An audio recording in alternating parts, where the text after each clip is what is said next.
espiritual.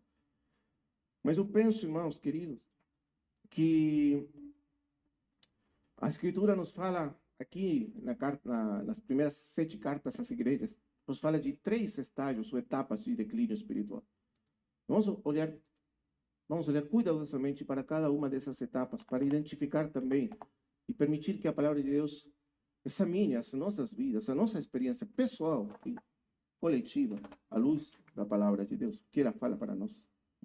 O primeiro mensagem, que o primeiro estágio de declínio espiritual está dado para a igreja em Éfeso.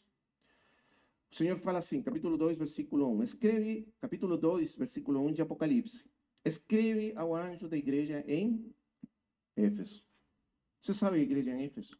Uma das igrejas mais, vamos dizer assim, privilegiadas, abençoadas pelo Senhor, com revelação, com conhecimento, com entendimento espiritual. A igreja de Éfeso teve o privilégio de receber a carta, o que é chamada da carta, a epístola mais alta jamais escrita, saída da pena de um homem. Carta aos Efésios. E nessa carta você vê, é revelado o grande amor de Cristo para a igreja. Você lembra que o apóstolo Paulo fala de conhecer o amor de Cristo? Que ele dobra os seus joelhos para que eles finalmente conheçam a altura, a profundidade, a largueza e tudo mais. Mais do que tudo, que vocês possam conhecer o grande amor de Cristo. Esse foi o privilégio da igreja em Éfeso. Conhecer o grande amor de Cristo, que sobrepassa, ultrapassa todo conhecimento. Mas veja o que acontece agora. Vamos falar uns 40, 50 anos depois daquela carta. Ou ainda menos, porque essa carta foi escrita no ano 60, e aqui estamos no ano 92, 93. Quer dizer, 32 anos depois. Apenas 32 anos depois acontece isto. Veja, versículo 1. Escreve o anjo da igreja em Éfeso, aquele que tem as 7 estrelas em sua destra, aquele que anda no meio dos candeeiros de ouro, diz isto: eu conheço tuas obras, teu árduo trabalho, a paciência, e que não pode suportar os maus, e provaste os que dizem ser apóstolos e não são, e os achaste mentirosos. Sofreste, tiveste paciência. Está falando de toda a história dele, durante esses 33 anos de vida, de história, ou um pouco mais, 40 anos de vida, de história. Tudo isso é verdade sobre ele. Sofreste, tiveste paciência, trabalhaste por meu nome arduamente, até ficar fatigado. Isso significa isso. E não esmoreceste. Tudo bem, maravilha. Essa é a história da igreja. Mas, e aqui um grande porém. Porém, tenho contra ti que deixaste teu primeiro amor. Irmãos, esse é o primeiro estágio do declínio espiritual. A perda do primeiro amor. O que significa perder o primeiro amor? Eu penso que os irmãos já têm ouvido muitas vezes sobre o que significa a perda do primeiro amor. Mas o sentido básico disso significa que a igreja perdeu seu foco, o amor dela, o foco do coração dela, o foco dos afeitos dela. Essa é uma palavra muito importante a respeito de estarmos despertos espiritualmente. Por quê? Vou fazer apenas uma digressão aqui. Quando o irmão Jonathan Edwards falou sobre os avivamentos, ele foca muito interessantemente a coisa assim. Ele diz, o avivamento não busca apenas renovar a nossa mente com as doutrinas certas, a ortodoxia certa, os pensamentos certos, sadios da escritura, da verdade. Isso não seria avivamento, dizer. O que ele busca, o que o Espírito visa especificamente é reavivar os nossos afeitos pelo Senhor. Porque nós podemos ter todas as doutrinas certas, mas o nosso coração pode estar muito longe do Senhor, do amor pelo Senhor. E aqui o que se precisa é esse amor supremo, ardente pelo Senhor. É isso que você perdeu. E você pode, lendo a carta, até entender por que eles perderam esse amor. Eles não perderam esse amor porque começaram a amar o mundo. Isso seria o caso extremo lá, a Odisseia, a apostasia. Não. Ainda não chegaram lá. É muito antes. A perda, o declínio espiritual começa muito, muito antes. Alguma coisa boa, certa, tomou o lugar de o mesmo Senhor no coração deles. Nesse caso, você pode ver, eles eram muito zelosos pela doutrina, por exemplo, pela teologia certa, pela doutrina certa. Então, naquele tempo, principalmente quando começaram os grandes avivamentos lá, em Alemanha especificamente com os moravianos, sabe qual que era o grande problema aí? E por que o Senhor trouxe esse despertamento espiritual? Porque eles tinham caído naquilo que eles mesmos chamavam de ortodoxia morta. Aí estavam eles, os grandes teólogos, os pastores, discutindo as doutrinas, cada qual tentando ser mais bíblico, mais específico, mais doutrinário, mais certo das definições, e brigando uns com os outros, mas tudo isso estava morto, porque o coração deles estava muito longe de amar o Senhor Jesus Cristo. E a ênfase do Conde Zinzendorf, dos moravianos, era o aquecimento do coração. Foi isso o que produz o reavivamento na Inglaterra, o aquecimento do coração. Você conhece a história?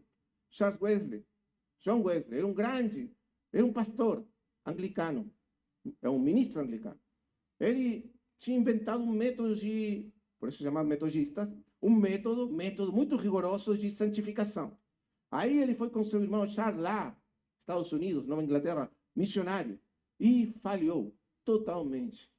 E voltou miseravelmente para a Inglaterra, totalmente desapontado dele mesmo, de tudo. E um dia ele foi convidado a uma reunião dos moravianos, lá na rua Aldersgate, Londres. E ele entrou aí, e um irmão, um pastor moraviano, estava expondo a carta, o comentário à carta dos Gálatas, de Martinho Lutero. E começou a falar do Evangelho, da justificação pela fé, de que a salvação não é por obras, não é por esforço humano, não é por mérito humano, é apenas pela graça que Deus dá em Cristo, pela fé. E quando ele estava ouvindo, John Wesley disse isso. E em algum momento, em algum instante, eu senti um aquecimento do coração. Está vendo? Não é ter as doutrinas certas apenas. É o aquecimento do coração. Eu senti um fogo ardente no meu coração. E aí começou o grande avivamento. Leia. Porque o Espírito Santo aqueceu o coração desse homem. É isso que faz o Espírito. Nós podemos ter todas as doutrinas, mas se o Espírito não trazer elas para o coração e aquecer o coração com elas, de nada presta. De nada presta, irmãos. Tenho contra ti que deixaste o teu primeiro amor. Será que nós ouvimos as palavras do Evangelho? Ouvimos as palavras do Evangelho, repetimos ela, falamos dela, estudamos ela, definimos ela. Somos precisos doutrinariamente, mas eles não conseguem aquecer mais o nosso coração. Porque só o Espírito Santo de Deus pode trazer ele assim, aquecer o coração. Sabe o que significa um coração aquecido pelo Espírito Santo? Significa que essas palavras se tornam uma realidade tão viva, tão real, tão forte, que tudo a mais perde valor e sentido nas nossas vidas.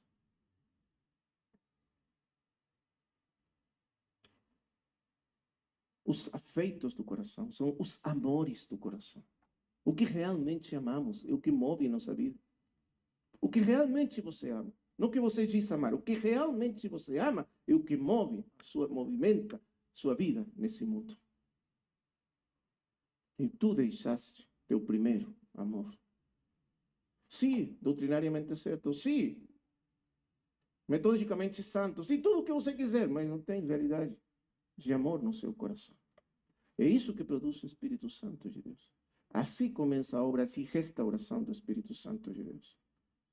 Então, o Senhor fala para a igreja em Éfeso, você perdeu isto. E quando você perde esse foco, esse amor primeiro, supremo, por Cristo, porque esse é o primeiro amor, esse amor primeiro, supremo por Cristo, essa devoção suprema para com Cristo, imediatamente, a segunda perda é que você perde o amor pelos irmãos. Porque você não pode separar o amor de Cristo do amor dos irmãos. Mas é impossível, se você não amar Cristo supremamente, que você ame aos irmãos. E por isso você vai ver que muitas das vezes na história da igreja, quando esse formalismo religioso entra, mas essa ortodoxia morta, como chamavam os irmãos daquele tempo, entra na igreja, começam as brigas, as divisões, as separações entre os irmãos. Porque a morte da devoção, do amor por Cristo, traz a morte do amor pelos irmãos. Sempre. É isso que você perdeu. Você está perdendo. O que nós perdemos é a essência do que é espiritual. É por isso que os irmãos falavam, os pietistas lá na Alemanha, do avivamento moraviano, e os puritanos, e os wesleyanos, falavam que a verdadeira fé não é apenas uma fé da mente, é também uma fé do coração, que cativa o coração. Que senhores. Sem amor, não tem negócio. Deus é espírito, Deus é amor. Para a gente ser filho de Deus, a gente tem que viver no espírito e com amor. Amor ágape, amor incondicional. Bom, acabou o nossa live de hoje. E hoje eu falei pouco, porque eu achei que esse vídeo do Rodrigo Abarca tá muito esclarecedor. E o que eu sugiro é que vocês façam melhor que eu fiz. Ou seja, eu já ouvi umas 3 a 4 vezes e vou continuar vendo, ou melhor, ouvindo, que às vezes eu nem vejo a cena, eu fico só ouvindo. E certo de que haverá revelações. E é isso que a gente tem que procurar como filho de Deus, é ouvir por intuição, através do Espírito Santo, a voz do Pai. E o que Ele quer que a gente faz. Para a gente cada vez ficar mais obediente a Ele. E cada vez mais não fazer as coisas da nossa cabeça, e sim da cabeça de Cristo. Para isso nós temos que ser guiados pelo Espírito Santo, diariamente, o tempo todo. Até amanhã, às 10 horas, que nós temos a live da Mesa do Senhor. Tá bom? Um abraço, muito obrigado, um beijo no coração e desejo Cristo em nós. Tchau, tchau.